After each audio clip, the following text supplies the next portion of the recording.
Japan நாட்டுல அந்த மக்கள் விரும்பி உண்கிற ஒரு உணவு மீன். அந்த மீன் அவங்க சாப்பிட்றதாலதான் அவங்க ரொம்ப சுறுசுறுப்பா இருக்காங்க அப்படின்னு கூட சொல்றாங்க. இந்த மீனை பற்றி ஒரு செய்தி வந்திருந்தது. இந்த ஜப்பான்ல இருக்கிற மீன் ஒரு சின்ன தொட்டிக்குள்ள போட்டோம்னா சின்னதா வளரணும், பெரிய தொட்டிக்குள்ள போட்டோம்னா பெருசா வளரணும், ஏரிக்குள்ள போட்டோம்னா ரொம்ப பெருசா வளரணும். அந்த மீன் தான் இருக்கும் இடத்தை பொறுத்து அதன் வளர்ச்சி அது அடைகிறது அப்படின்னு சொல்லிட்டு ஒரு செய்தி ஏற்படுச்சு. இந்த மீனும் மனுஷனும் ஒன்றுதான். இந்த மனிதன் இருக்கிற இடத்தை பொறுத்துதான் அவர் உயர்ந்த இடத்துக்கு போக வேண்டுமா தாழ்ந்த இடத்துக்கு போக வேண்டுமா என்பது தீர்மானிக்கப்படுகிறது. இந்த பூமியிலே கடவுளால் படைக்கப்பட்ட ஒவ்வொருவருக்கும் ஒரு நோக்கத்தோடு ஒரு திட்டத்தோடு தான் படைக்கப்படுகிறது. ஆபிரகாம் மனுஷன் நம்ம எல்லாருக்கும் தெரியும் எந்த நோக்கத்தோடு ஆபிரகாம் படைக்கப்பட்டார், எந்த நோக்கத்துக்காக படைக்கப்பட்டார், அவருடைய சந்ததி பெருகிற அளவுக்கு இருக்கணும் அப்படிங்கிறதுக்காக படைக்கப்பட்டார். சாலமோன் படைக்கப்பட்டார். அவருக்காக படைக்கப்பட்டார். அவர் ஞானத்தை மட்டும் இல்ல, தேவனுக்காக ஒரு ஆலயத்தை கட்டணும் அப்படிங்கிற ஒரு தேவ திட்டத்தோட படைக்கப்பட்டார். இந்த பூமியில ஒவ்வொரு மனிதனும் ஒரு திட்டத்துக்காக படைக்கப்பட்டார். எல்லாரும் கிறிஸ்தவனா படைக்கவில்லை, நம்மள கிறிஸ்தவனா படைச்சிருக்காருன்னா அதுக்கும் ஒரு தேவ திட்டம். நமக்கான தேவ திட்டம் இல்லாமல் இந்த பூமியிலே ஒன்று மனிதர்கள் நம்ம படைக்கிறோம். அப்ப நமக்கான தேவ திட்டம் என்ன அப்படிங்கிறத பார்க்கலாம். யாக்கோபு 1:19 நம்ம சாதாரண வாழ்க்கைக்காக படைக்கப்படவில்லை, தேவனுக்காக பெரிய காரியங்களை செய்வதற்காக நம்மை படைத்திருக்கிறார். அந்த பெரிய காரியங்களை செய்யணும்னா நம்ம எப்படி இருக்கணுங்கிறத யாக்கோபு 1:19 வாசிங்க. பிரியமான சகோதரரே, கேட்கிறதுக்கு தீவிரமாயும் பேசுகிறதுக்கு உண்மையாயும்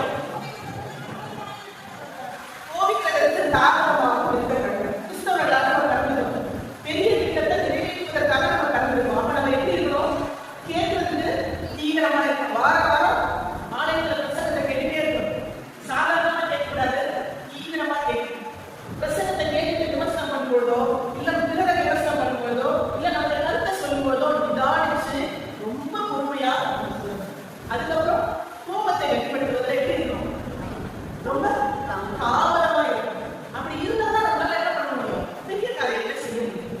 இந்த நாளிலே நமது திருச்சபை நமக்கு கொடுத்திருக்கிற மிக பந்தி, அதை ஒட்டி நான் 3 காரியங்களை உங்களோடு கூட தியானிக்க ஆசைப்படுகிறேன்.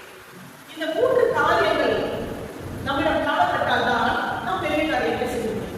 அந்த பெரிய காரியங்களை செய்வதற்கான முதல் விஷயம் என்னன்னு சொன்னா டிவைன் தாட், தெய்வீக சிந்தனை.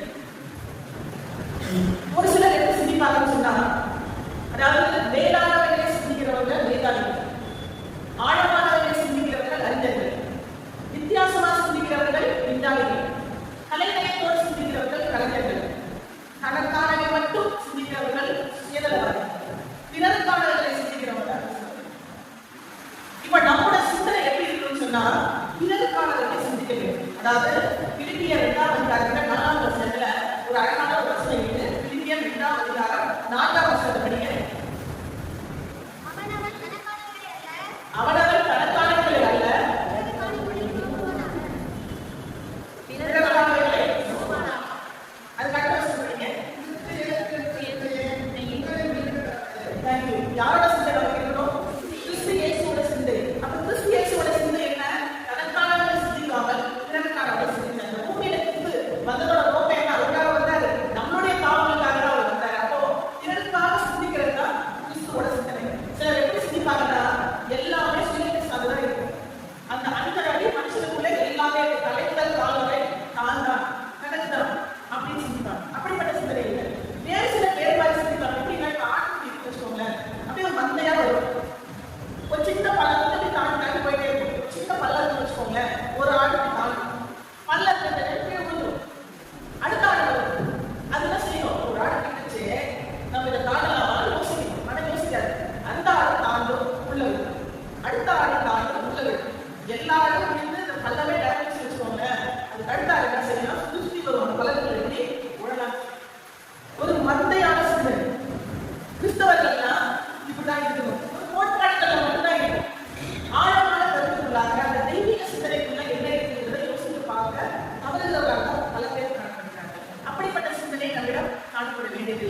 இன்றைக்கு கொடுக்கப்பட்ட இந்த ரோமர் 12ஆம் அதிகாரம் எனக்கு ரொம்ப ரொம்ப பிடிச்ச வசனங்கள் இருக்கு.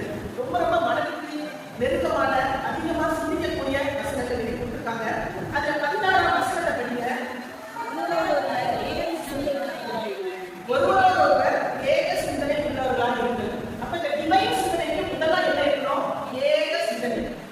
அதாவது ஒரு குடும்பப்பாட்டின் சிந்தனை. ஒரு குடும்பமா, ஒரு சபையா, குடும்பப்பாட்டின் சிந்தனை இருந்தாதான் வளர்ச்சி இருக்கும். சில வீட்டுக்குள்ள வந்தாலே குடும்பம் ரெண்டாயிரம். என் குடும்பம் நல்லா தான் இருந்துச்சு, என்னைக்கு காலை எடுத்து வச்சாலும் என் குடும்பமே ரெண்டாயிடுச்சு. இது கிறிஸ்தவ குடும்பங்கள் இருக்கு. அப்படிப்பட்ட ஒரு சிந்தனை நம்ம காணப்படுகிறார். ஒரு குடும்பத்துக்குள்ள நம்ம வரும்பொழுது அந்த குடும்பம் உடையில் இருந்தாலும் அதை கட்டுற ஒரு முக்கியமான ஒரு விஷயத்தை செய்யக்கூடிய ஒரு சிந்தனை உள்ளவர்களாக நாம் இருக்கிறோம். பல குடும்பங்கள் இன்னைக்கு ரெண்டாக இருக்கிறதுக்கு காரணமே அங்க இருக்கிற சிந்தனையை ஒருவருக்கான இல்லை. ஒரு சின்ன பிரச்சனையா இருந்தா ஒரு குடி பெருசாகி உதாரணமாக்கி குடும்பத்துல ஒரு நல்ல நல்லிடத்தை இல்லாம விட்டுருவாங்க. அப்படிப்பட்ட சிந்தனைகள் இருக்கக்கூடாது. ஏக சிந்தனை. யாரு தனிப்பட்ட எந்த மனிதன் தப்பே செய்யாது. மனிதனாக பொறுத்த எல்லாரும் தப்பு செய்யறாங்க. தப்பு செய்யற கடவுள் ஆயிடும். கடவுளின் சாயலாக படைக்கப்பட்டிருக்கோம். நம்ம கடவுள் கிடையாது. அப்ப மனிதன் கிட்ட கூட இருக்கு. குறைகளை மட்டுமே பார்த்து அதை டெஸ்ட் பண்ணி அந்த குடும்பத்துல ஒரு விரிசல் ஏற்படுத்தாமல் ஏக சிந்தனையாக குடும்ப வளர்ச்சிக்காக, ஒரு ஆன்மீக வளர்ச்சிக்காக, நம்முடைய சபை வளர்ச்சிக்காக, நம்முடைய சமுதாய வளர்ச்சிக்காக ஏக சிந்தனை உள்ளவர்களாக இருந்தால் மட்டுமே அங்கே ஒரு வளர்ச்சி இருக்கும். ஆண்டவருடைய பிரசன்னம் கிடைக்கும். எனவே ஏக சிந்தனை உள்ளவர்களாக இருக்க வேண்டும். அடுத்தது பாருங்க, மேன்மையானவர்களை சிந்திக்காமல். ரொம்ப முக்கியமானது. நம்ம கிறிஸ்தவர்கள் என்பதை ஒரு மேன்மையாக இருக்கிறார். கிறிஸ்தவனாய் வாழணும். கிறிஸ்தவன் சொல்லிக்கிற மேன்மையாக இருக்கிறார். அது மட்டும் இல்லாமல் பதவி வச்சு மேன்மை, புகழ வச்சு மேன்மை, தனிநேரத்துல அழக வச்சு மேன்மை. நான் இந்த கார் வச்சிருக்கேன், திரும்பிக்காக தான் வாழ்றேன். யாரும் தனக்காக வாழ்றவங்களே கிடையாது. அடுத்தவங்களுக்காக நம்ம என்ன பண்றோம்? கடையை வாங்கி மனதில் எவ்வளவு பிரச்சனை இருந்தாலும் அடுத்தவங்களுக்கு நாம் நிற்கிறதுக்காக நம்மளோட ஒரு போலித்தனமான வாழ்க்கை வாழ்றோம். அப்படிப்பட்ட ஒரு வாழ்க்கை வாழக்கூடாது என்பதுதான் இந்த பவுல் நமக்கு தெளிவா சொல்லியிருக்கிறார். மேன்மையான சிந்தனை இருக்கவே கூடாது. ஆலைகள் யாரை விலகிற அவங்களோட டெஸ்டினேஷன் பதவிங்கிறது உங்களோட இடத்துல ஆலயத்துக்கு வரும்போது பெரிய யாருமே கிடையாது. கடவுளோட பார்வையில எல்லாரும் சமம்.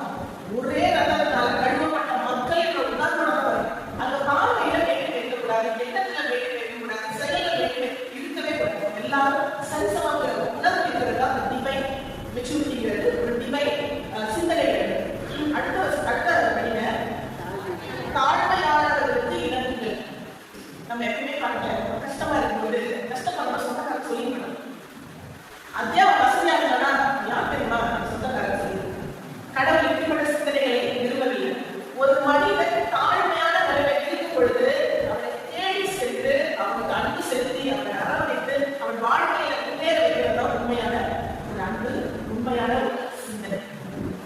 என்ன நான் சொல்லணும்னா எங்களுக்கு தகவலா இருக்கும் அந்த விஷயத்தை அதிகமா பார்த்துருக்கேன். யார் யாரும் வேலைக்கு இருப்பாங்க, எங்கேயோ ஓடி போவார். அவங்களாம் வந்து ரெகனைஸ் பண்ணுவாரு. அவங்களுக்கு தான் முக்கியத்துவம் கொடுப்பாரு. அவங்கதான் கேள்விப்பட்டும் கிடைப்பாரு. உயிர்ப்புங்கிறது மனுஷியமா வர முடியாது. ஆனா உணர்வுகளை கிடைக்கிறாங்க. உணர்வு தான் முக்கியம். வசதி பார்த்து, படம் பார்த்து, புகழ் பார்த்து வர்றது அன்பே கிடையாது. போதும் அந்த வசதி புகழ் இருக்கிற வரைக்கும் ஒட்டியிருப்போம். அது போயிடுச்சுன்னா போயிடுவாங்க. இந்த மணல் மாதிரி ஈரத்தில் உட்கார்ந்தா மணல் ஒட்டிடும், ஈரம் காஞ்சோடனே மணல் விழுந்துடும். அப்படிப்பட்ட உறவுகள் தான். கடவுள் சொல்ற ஒரே ஒரு விஷயம் என்னன்னு சொன்னா, ஏக சிந்தனையா இருக்க, மேன்மையான சிந்திக்காமல் தாழ்மையானவர்களை இழக்குங்க. தங்களையே புத்திமான்கள் என்று எல்லாம் என்ன விட அறிவாளிகள் நம்ம பிள்ளைகளே வரல. ஒரு சில பேர் வந்தோடனே நம்மளாம் உண்டாளவங்க அவங்க அறிவாளிகள் உடனே தான் தெரியும். வேலையை வர ஜென்ரேஷன்ல மாறிடுச்சு, லேட்டஸ்ட் எதுவும் தெரியாது அப்படின்னு நம்ம உண்டாளிக்கலாம். தன்னையே புத்திமான்கள் என்று என்னாது நிறைய அதிகாரிகள் கூட உண்மையை பேசுறது. நம்ம போய் உண்மையை சொன்னதை கேட்க ரெடியா இல்லை. அவங்க சொல்றதான் கரெக்டுங்கிற அளவுதான் இன்னைக்கு இருக்கிற காலங்களில் நம்ம மாற்றிருக்கோம். புத்திமான் என்று சொல்லிக் கொள்வதற்கு ஒருவருக்கும் தகுதி கிடையாது. நமக்கு இன்னும் கொஞ்சம் புத்தி வந்திருக்கு, அதை கொண்டு நம்ம என்ன பண்ணலாம்? செயல்படலாமே தவிர நான் சொல்வதுதான் சரி, எனக்கு தான் எல்லாம் தெரியும் என்கிற சிந்தனைகள் இல்லாம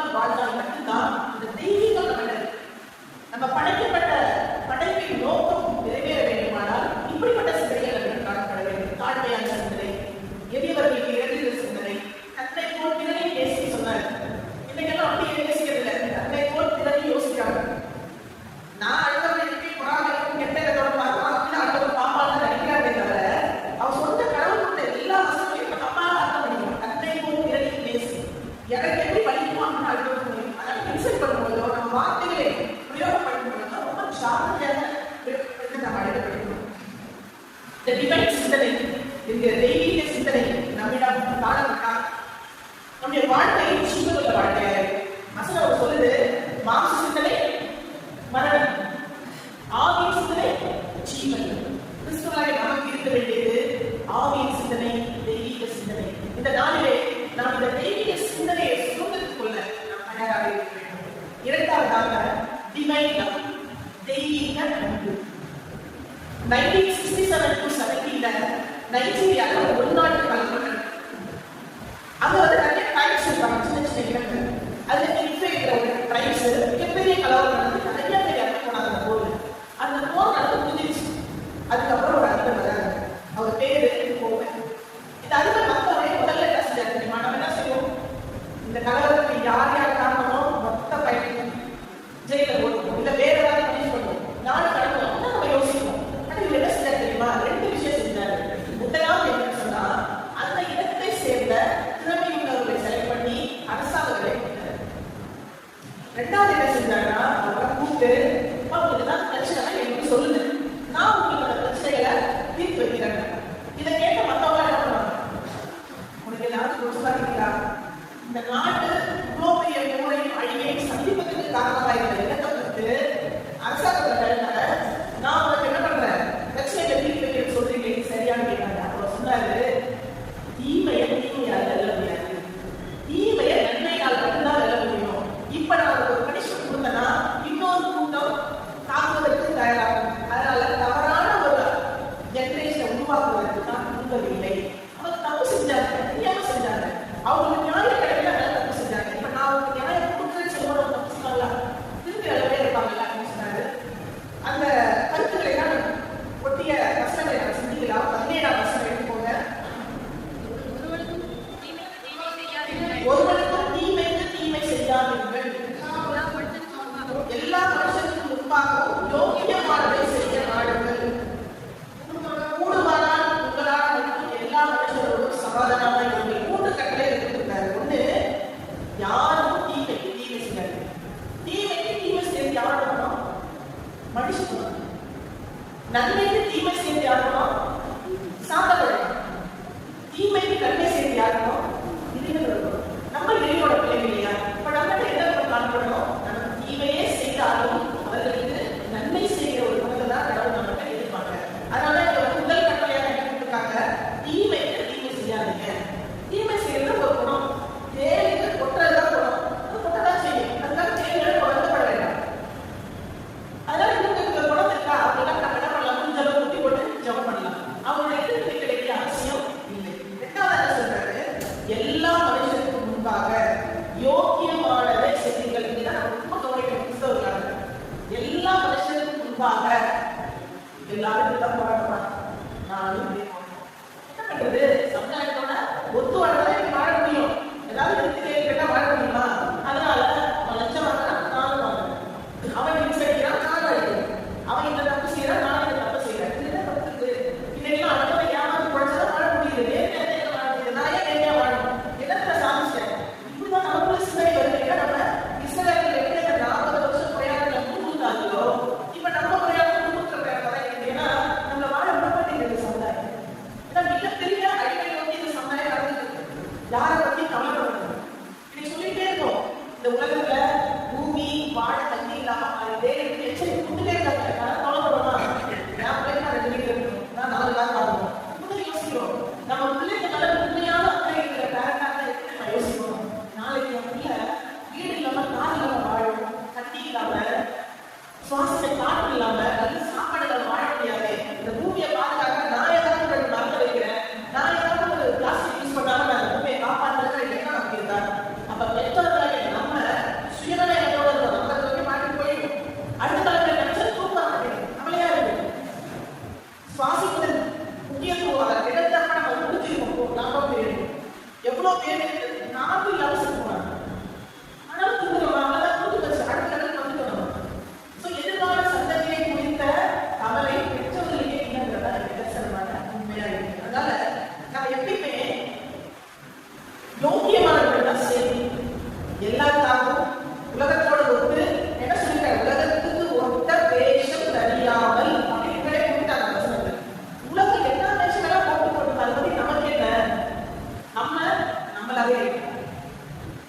அவங்க புகழ் பெருமையை பதவியில இருந்தா தலைமையில வச்சு கொண்டாடுறவங்க கொண்டாடி போட்டோம். நல்லவங்களா அந்த கோயில உட்கார்ந்துருக்காங்க, அவங்க நான் கொண்டாடினேன். அந்த யோகியமானதுதான் கடவுள் செய்ய சொல்லியிருக்காரு. கோழித்தனவா யாரையும் நன்றி சொல்லலையே கடவுள். நம்ம கிறிஸ்தவர்களாக வாழ்க்கணும்னா நம்முடைய இதயத்துல நம்ம சுத்தமுள்ளவர்களாக, நம்முடைய இதயத்துல கடவுள் என்ன கட்டளை சொல்லியிருக்கிறாரோ அதன்படி நாம நேர்மையா படிச்சு நேர்மையை மாற்றாங்க சந்தோஷம். காப்பேச்சு நான் கஷ்டம் சந்தோஷம் தான். நான் ஒண்ணுமே யாருமே ஸோ நேர்மையாக செஞ்சா மட்டும்தான் நம்முடைய வாழ்க்கை கிறிஸ்துக்கான வாழ்க்கையா இருக்கு. அடுத்தது பாருங்க, கூடுமானால் அந்த எவ்வளவு ஒரு ரிக்வஸ்டான பேர் யாரும் அதிகாரம் வரல, ஒரு பதவியில ஒரே அதிகாரம் கூடி பரவும். இதை எப்படி சொல்றாரு பாருங்க, கூடுமானால் ப்ளீஸ் தயவு செஞ்சு உங்களால முடிஞ்சா எல்லா மனுஷர்களுக்கும் சமாதானம் கிடைக்கும். கிறிஸ்து இயேசு கடவுளுக்காக வாழ்க்கை ரொம்ப சொன்னாங்க, எல்லா மனுஷருக்கும் சந்தோஷமான நற்செய்தியை கொடுப்ப உன்னதத்த தேவனுக்கு மகிமையும் பூமியிலே சமாதானம். இந்த சமாதானத்தை கேட்கிறாங்க.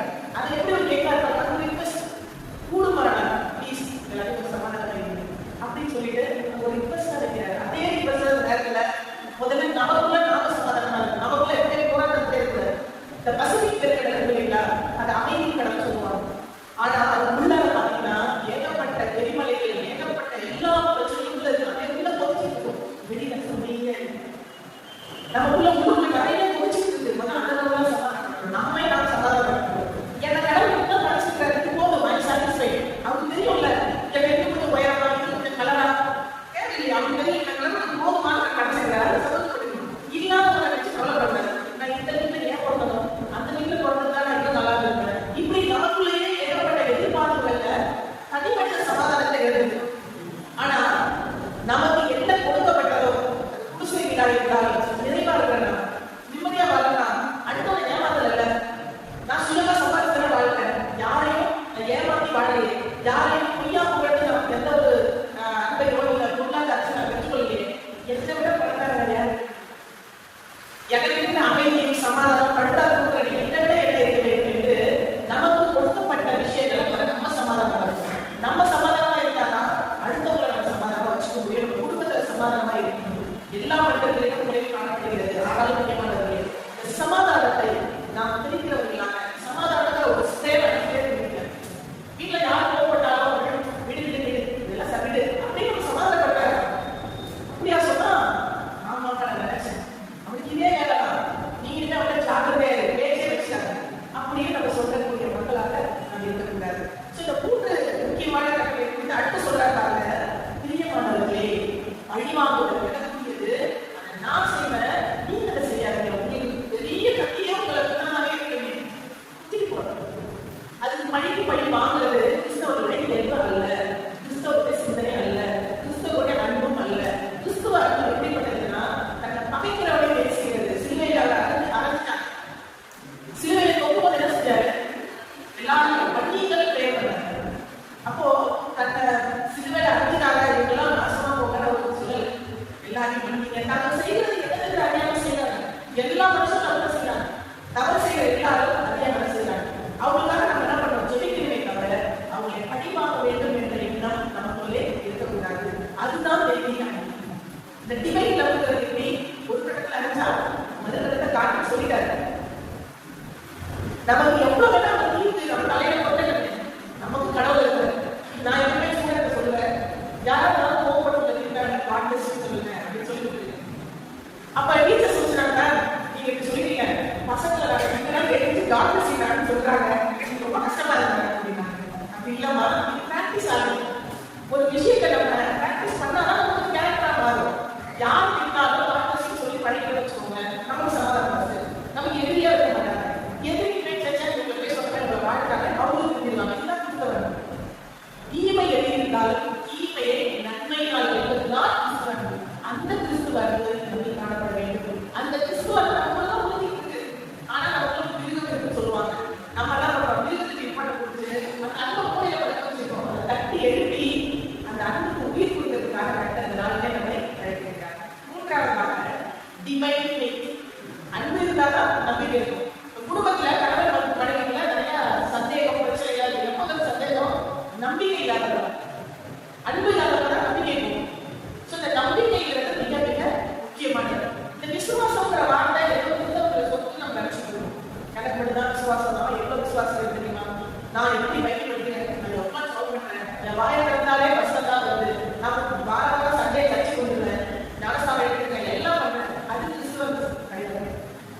இதெல்லாம் சேர்ந்தால முழு கிறிஸ்தவனா இருக்க முடியாது. எப்போ ஒரு கிறிஸ்தவன், ஒரு மனிதன், கிறிஸ்தவம் என்பது ஒரு மதமே அல்லது ஒரு மார்க்கம், நானே வழியும் சத்தியமும் ஜீவனும் என்று சொல்றாரு. அப்ப எப்படி கிறிஸ்டியானிட்டி வந்து நம்ம மதம்னு சொல்ல முடியும்? அது ஒரு மார்க்கம். ஒரு பாதுகாப்பு இந்த வழியா போனா நல்ல இடத்துக்கு போங்க, இந்த வழியா போனா தீய இடத்துக்கு போய் ஸ்டார்ட் அது நல்லதையும் தீயையும் தேர்ந்தெடுக்க வேண்டியது நம்முடைய கருத்தாக இருக்கிறது.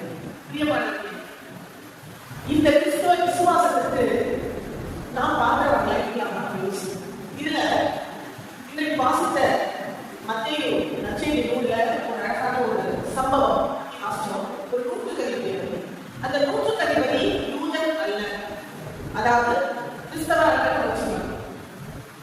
அவர் என்ன பண்ணாரு, தன்னுடைய வேலையால் உடம்பு சரியில்லாமல் கண்டு மன வேதனைப்பட்டு மலப்பிரசவம் வந்து கிறிஸ்து வந்து கடைசி வந்துட்டு இருக்கிறாரு. அவர் போய் பார்த்து அவர்கிட்ட என்ன கேட்கிறாரு, என்னுடைய வேலைக்காரன் ரொம்ப வியாதி அதிகத்தினால ரொம்ப கஷ்டப்பட்டு இருக்கான் அப்படின்னு சொல்றாரு. சொன்ன உடனே என்ன பண்றாரு, இயேசு நான் உங்க வீட்டுக்கு வரேன் அப்படின்னு சொல்றாரு. அப்ப அவர் என்ன சொல்றாரு, நீங்க வர வேண்டாம், நீங்க வருவதற்கு நான் பார்க்கிறேன் அல்ல.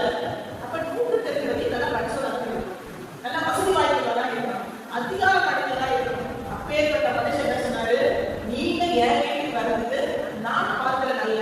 அப்போ யூதன் அல்லாத மனிதர்கள் தாழ்மை கடைபிடிச்சா இல்லையா? யூதன் அல்லாத மனிதர்கள் தன்னுடைய வேலைக்காரர்கள் உடம்பு செஞ்சுக்கிற கரிசனை கடைபிடிச்சா இல்லையா? அது மட்டும் இல்லாம அவர் என்ன சொன்னாரு, இங்க இருந்து ஒரு வார்த்தை சொல்லிட்டேன், என்னுடைய வேலையால் சுத்தமாவார். அப்போ அவருடைய விசுவாசத்தை காணப்படுச்சா இல்லையா? அப்ப நம்ம கிறிஸ்தவத்தை சொல்றோம் இல்லையா, நம்ம எதுவும் காணப்படுறாங்க, அப்படி நம்ம ரிலேட் பண்ணிக்கணும். இந்த மூணையும் சொன்ன உடனே இயேசு என்ன சொன்னாரு, வசனத்தை படிங்க. ஆச்சரியப்பட்டு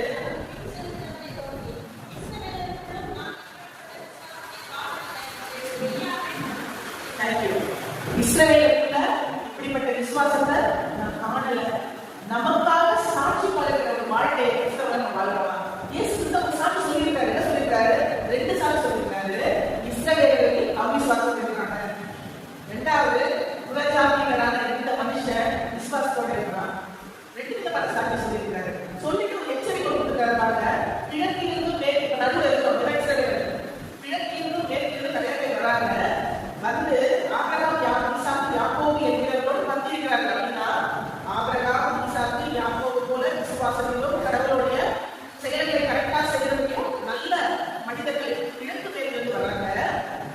அது கட்ட வசத்தை படிக்க 12, ராஜ்யத்தின் புத்திரரோ புறம்பான இருளிலே தள்ளப்படுவார்கள், புறம்பான இருளிலே தள்ளப்படுவார்கள், அங்கே அழுகையும் பற்கடிப்பும் உண்டாயிருக்கும் என்று உங்களுக்கு சொல்கிறேன் என்றார்.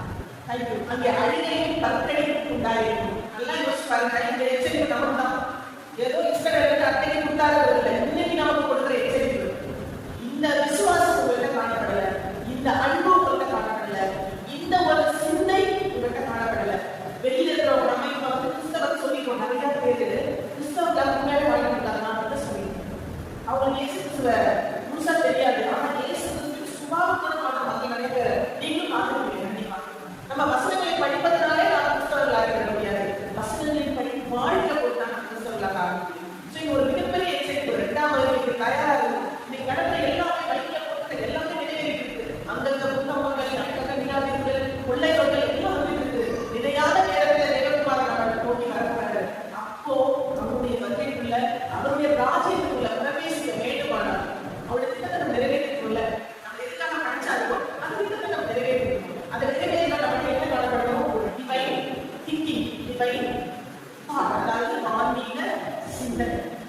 அடுத்தது ஆன்மீக அன்பு, எல்லாரையும் போல பேசுகிற ஒரு ஆன்மீக அன்பு.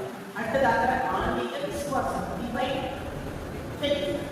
கடவுள் எனக்கு கொடுத்தா எத்தனை கஷ்டம் வந்தா என்ன, நல்லா கடவுள் அது ஒரு விசுவாசம், அசைக்க முடியாத விசுவாசம். பல சூழ்நிலைகள்ல பல இக்கட்டுகள் வரும்போது ஒரு சாப்பிட்டு சொல்றேன், ஃபங்க்ஷன் வச்சுக்க மழை பெய்யும், நம்ம ஃபங்க்ஷன் வச்சா கடவுளுக்கு மழை பெய்யாது இருக்கும், வெயில் அடிக்காது இருக்கும். பல முறை நான் சொல்லியிருக்கேன், கர்த்தருடைய நாமத்தை சொல்றோம். அதே மாதிரி அந்த விசுவாசம் தான் நமக்கு உலகத்தை செய்கிற நான் இல்லை, விசுவாசம் தான் பேசு சொல்கிற மனிதர் அல்ல, விசுவாசம் பேசு. அந்த விசுவாசத்தில் உறுதியாக இருக்கும் பொழுது நம்முடைய வாழ்க்கையில் மிகப்பெரிய ஆசீர்வாதங்களை நாம் காண முடியும். இப்போ ஒரு பண்டிகையும் ஒரு மாடு பேசிச்சு, பண்டிகை மாடு கேட்டான், நீயும் ஒரு 4 காலம் வந்திருக்கும், நாங்கள் காணிட்டு இருக்கோம்.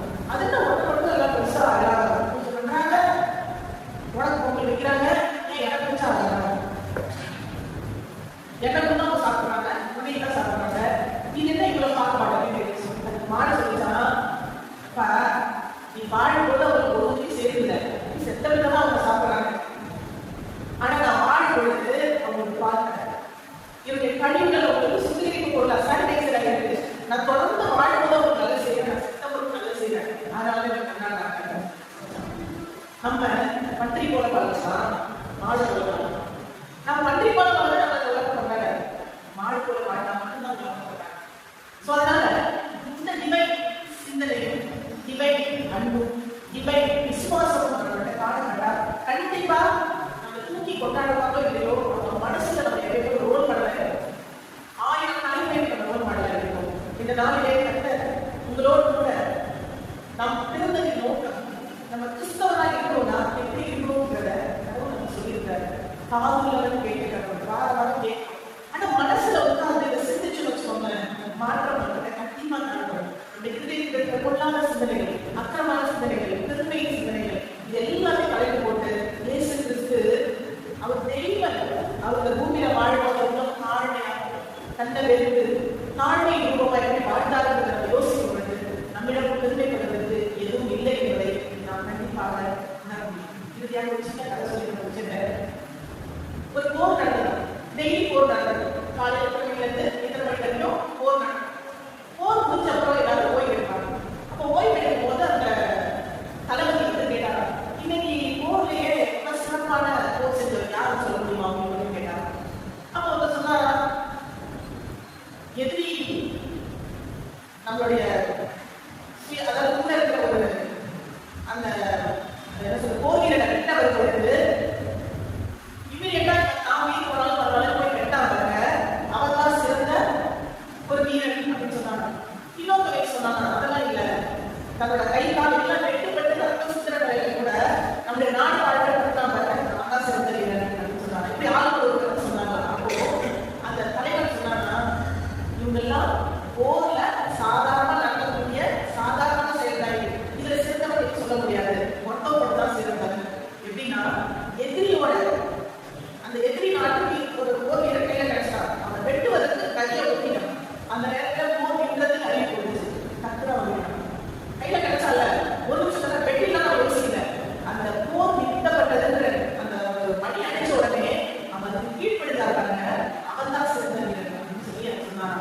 இன்றைய நசரத்தில் கேட்டிருக்கோம், இதுக்கு கீழ்படிச்சுன்னா நம்ம ஆண்டவருடைய பார்வையில சிறந்தவர்களாக இருக்கும். அப்படிப்பட்ட ஒரு சிறந்த வாழ்க்கையை சொல்றதுக்கு போல கட்டதாமே நம்ம கதை செய்வாங்க. ஆமீன்.